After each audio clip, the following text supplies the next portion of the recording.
वो सर मुझे गालियां दे रहे हैं पिछले 5 सालों से और कहते हैं तुझे पिछले 5 सालों से गालियां दे रहे, तू सुधरी नहीं। मैं उनसे बता देना चाहती हूँ कि मैं नहीं सुधरने वाली हूँ। मैं भी, मुझे भी सालों से गाली दे रहे, मैं भी नहीं सुधर रहा हूँ।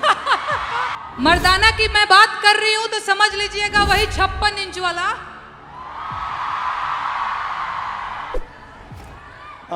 Hello. So before we move on, sir, there is someone very, very special who's joining us here today. Okay, okay. And sir, Bhojpuri गानों से political satire भी करती हैं। नेहा राठौड़ जी is Hello. here. So Neha Rathod ji, please join us. Disrespect, आप disrespect की बात करेंगी? जी बिल्कुल, और बिल्कुल डिसरिस्पेक्ट और इज्जत पे हम लोग बात करने आए हैं। तो मैं आप लोगों को बता देना चाहती हूँ, मेरा नाम सर नेहा है, नेहा सिंह राठौर मेरा पूरा नाम है। मैं भोजपुरी में लोकगीत लिखती हूँ, गाती हूँ और मैं सरकार से उन तमाम मुद्दों पर सवाल पूछ लेती हूँ जो सरकार को पसंद नहीं आते और बदले में मुझे ढेर सारी गालियाँ और FIR झेलने पड़ते हैं। ये किस बात की इज्जत है भाई महिलाओं की? डेमोक्रेसी में हम अपने प्रधानमंत्री से सवाल नहीं पूछ सकते हैं तो ये किस बात की इज्जत है?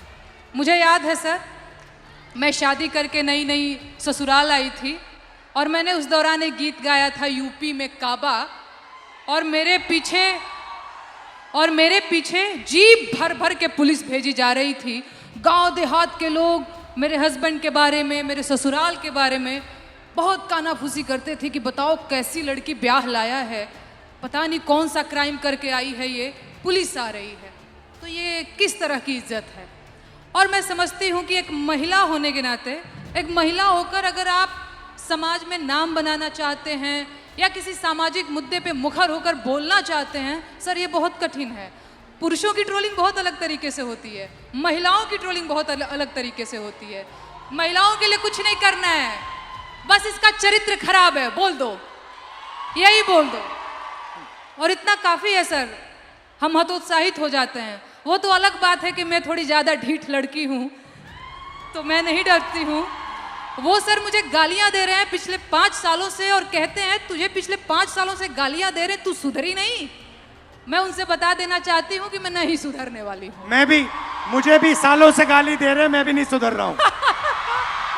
बिल्कुल बिल्कुल सर, मुझे याद है सर, एक और अगर समय हो तो मैं एक गीत सुनाना चाहूँगी सर, अगर समय हो तो, क्योंकि मैं भोजपुरी के लोकगीत लिखती गाती हूँ। अरे औरत पे जोर दिखावे कैसा मर्दाना, मर्दाना की मैं बात कर रही हूं तो समझ लीजिएगा वही 56 इंच वाला। औरत पे जोर दिखावे कैसा मर्दाना, साहेब छोड़ दो ना बेटी बहुओं को धमकाना।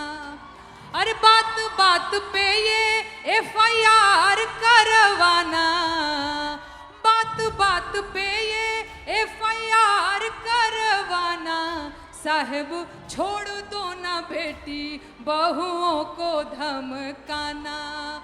अरे हम हैं आम जनता न हमको आजमाना, हम जानते हैं कुर्सी पे बैठाना उतरवाना, हम जानते हैं कुर्सी पे बैठाना उतरवाना। अरे मुश्किल है मेरा, इनफैक्ट हमारा मुश्किल है मेरा हौसला तोड़ पाना, साहेब छोड़ दो ना बेटी बहुओं को धमकाना। बहुत अच्छा जाएगा। पानी लेंगे? नहीं सर, थैंक यू और कुछ बोलेंगे? और एक गीत सुना दूं सर, अगर आपके पास? हाँ हाँ सर, महिलाओं की बात हो रही है, लेकिन एक और चीज़ जो मुझे लगता है इस देश में इस समय अल्पसंख्यकों के खिलाफ एक नैरेटिव सेट करने की कोशिश की जा रही है जो बहुत गलत है। उनकी वतन परस्ती पे बात आ गई है, उन्हें आतंकवादी कहा जाता है, उनके देश प्रेम पर सवाल उठता है, तो ये गीत बहुत ज़रूरी हो जाता है सर। मैं ये गीत गाना चाहती हूँ। अरे तुम सा कोई झूठा और बेईमान नहीं है। झूठा बेईमान बोल रही हो तो समझ में आ रहा है? हो तुम सा कोई झूठा और बेईमान नहीं है, किसी एक की बपौती हिंदुस्तान नहीं है। हो जब हिंदू मुसलमान खेले खून की होली, आबिद हसन बोले जय हिंद की बोली। अबुल कलाम आजाद की जमीन यही है, ब्रिगेडियर मोहम्मद उस्मान यही है, अब्दुल हमीद अशफाक उल्ला खान यही है, किसी एक की बपौती हिंदुस्तान नहीं है। तुम सा कोई झूठा और बेईमान नहीं है, किसी एक की बपौती हिंदुस्तान नहीं है। शुक्रिया सर, शुक्रिया, शुक्रिया सर। दो भाई, शाबाश। तुम सा कोई झूठा और बेईमान नहीं है, किसी एक की बपौती हिंदुस्तान नहीं है। बहुत बहुत धन्यवाद। Thank you Dinesh, thank you very much, lovely, शुक्रिया, बहुत अच्छा शुक्रिया गाया। मुझे ये मंच देने के लिए, बहुत धन्यवाद sir. Thank you and come and see me sometime. And final ताला, फाइनल कंट्रोल समय का।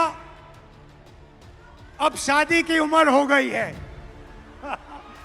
Time is weaponised. एवरेज जो महिला है, जो लड़की है 15 से 29 साल की, वो एवरेज घर में 5.5 घंटे काम करती है। उसी घर में एवरेज लड़का 30 मिनट काम करता है। लड़का बाहर जा सकता है, लेट आ सकता है, कभी भी बाहर जा सकता है, मगर आप लोगों को 8 बजे शाम वापस आना पड़ता है, कर्फ्यू होता है। Right, right. और फाइनली एज लिमिट के बाद जो लड़के होते हैं, एग्जाम्स 1, 2, 3, 4 बार ले सकते हैं, मगर मैरिज एज 23 साल होती है। और जो लड़कियां हैं, जो गर्ल्स हैं, उनको ज्यादा से ज्यादा एक मौका मिलता है, क्योंकि फिर उनको कहा जाता है अब शादी का टाइम आ गया है, अब एग्जाम मत कीजिए, अब शादी कीजिए।